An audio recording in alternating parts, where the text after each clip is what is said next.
Muitas empresas dizem que têm um processo de S&OP estruturado, mas na prática vivem tentando apagar incêndio. O plano existe, é aprovado, mas não é utilizado no dia a dia para a tomada de decisão. É exatamente isso que gera desalinhamento, retrabalho e decisões reativas no processo. Eu sou Fabrício Souza, consultor sênior da Planera, e hoje eu vou te mostrar como integrar o processo de S&OP e S&OI utilizando governança, processo e tecnologia.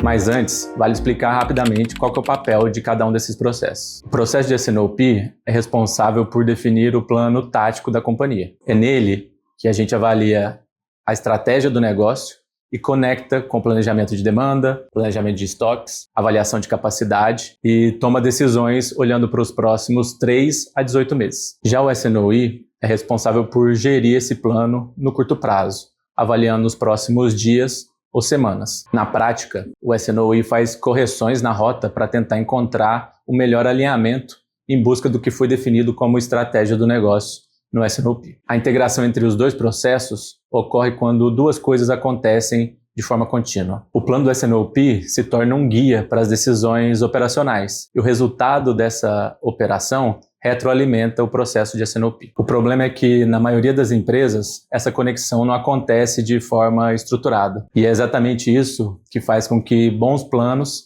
não sobrevivam à realidade da operação. Para que o S&OP e o S&OI funcionem como um processo realmente integrado, alguns elementos precisam existir. O primeiro é o desdobramento do plano. O S&OI não cria um novo plano, ele só desdobra o que já foi aprovado pelo S&OP. O segundo é a convergência entre os times. Os representantes da área comercial, planejamento, supply e logística precisam olhar para as mesmas informações e tomar decisão de forma conjunta. O terceiro elemento é o desdobramento dos indicadores. Os indicadores estratégicos que foram definidos e são utilizados no S&OP precisam ganhar granularidade e precisam ser avaliados no curto prazo no S&OI para que a tomada de decisão seja integrada entre os dois processos. Quando esses 3 pontos se complementam, a integração deixa de ser conceitual e passa a ser concreta, efetiva. Outro ponto essencial para a integração é o retorno das informações do S&OI para o S&OP. Quando determinados desvios começam a acontecer com muita recorrência,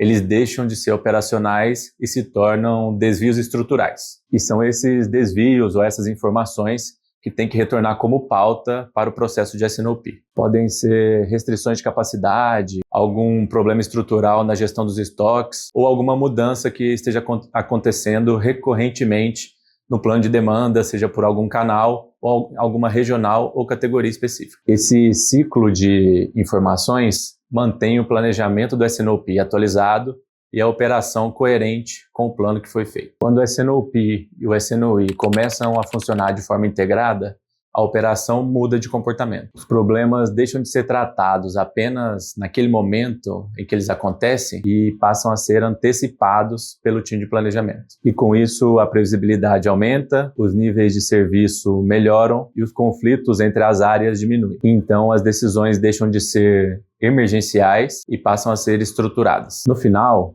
o maior ganho é estratégico, porque o plano deixa de ser um documento e passa a ser uma ferramenta real de gestão do processo. Mas para que tudo isso aconteça, o plano precisa sair do papel e entrar na rotina do time. E é exatamente por isso que o S&OI precisa ser tão bem estruturado, avaliando tópicos que façam parte do S&OP, mas com um nível de granularidade maior e um espaço de tempo menor. É importante que você comece avaliando o pace de vendas, comparando a carteira de vendas, o plano do S&OP mensal que foi desdobrado para semanal ou diário, com o que realmente está sendo faturado ou que realmente está sendo vendido naquele período, naquelas semanas. Essa análise permite você identificar qualquer desvio ou mudança no comportamento da demanda. Depois disso, analise o nível de serviço. Normalmente ele é representado pelo indicador de OTIF. Entenda também quais foram os principais ofensores do não atendimento do OTIF, se foi por conta de falta de produtos ou atraso na entrega, que a gente chama de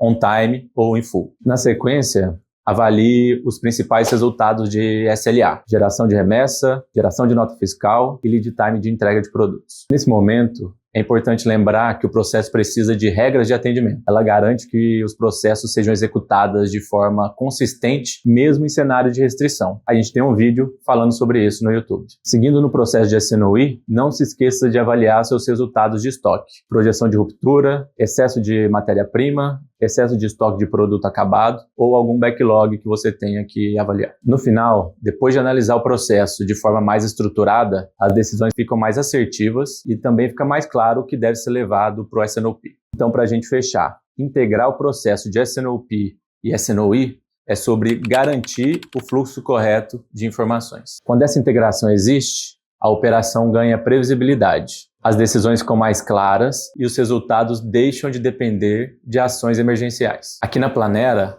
auxiliamos diversos clientes com esse tipo de desafio no nosso dia a dia. E se você quiser entender como a gente pode te ajudar nesse processo, entre em contato para saber mais. E se você curtiu esse vídeo, deixa o like, se inscreve no canal e ativa o sininho também para você não perder os próximos vídeos.